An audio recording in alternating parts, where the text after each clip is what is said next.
datascience.com/Tableau. And now we're going to scroll down, find section 3. So we're looking at time series aggregation and filters. Ooh, interesting. Okay, so long-term unemployment statistics. Let's right-click, save link as we usually do, into our folder. I'm going to bring that folder up. Tableau course, there it is, long-term unemployment statistics, and let's open it up and have a look. And once again, if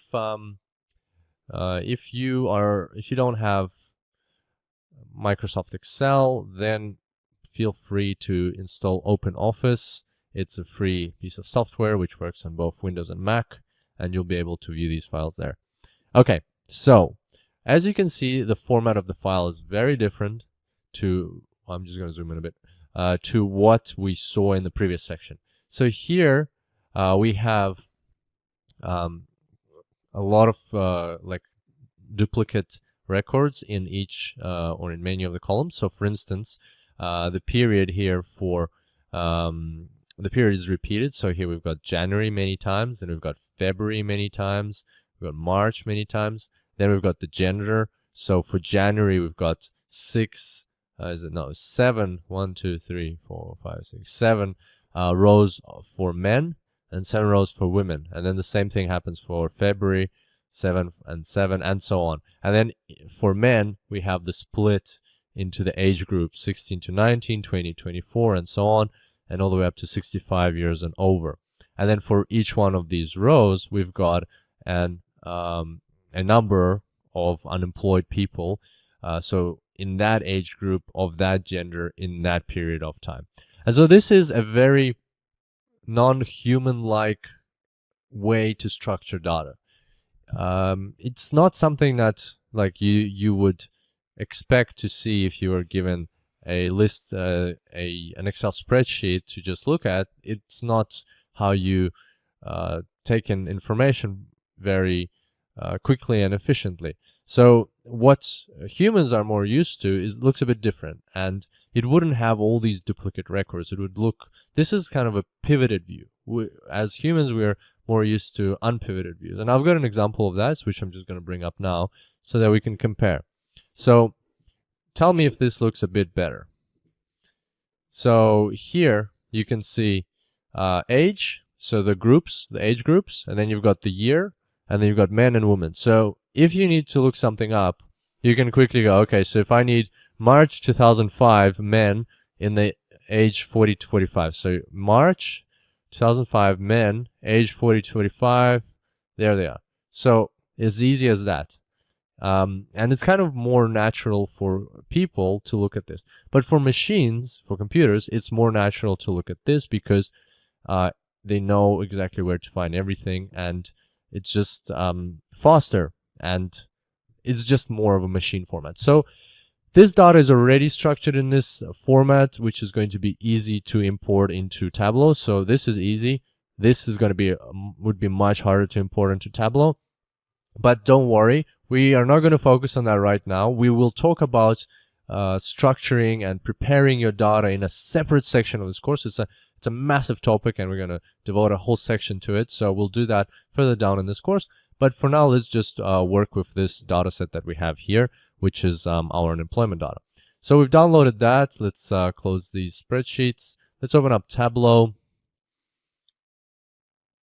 There we go. And here you can see our previous 2 workbooks that we worked on. So let's connect to our data source. Let's go to Excel, long-term unemployment statistics, open up. And there we go. So it's in sheet 1. And there's our preview of our data. Looks good. What we're going to do now is we're just going to go to our workbook. So we've actually connected to the data. There it is. However, now I will show you one more thing, a new element to working with data, and that is working with extracts.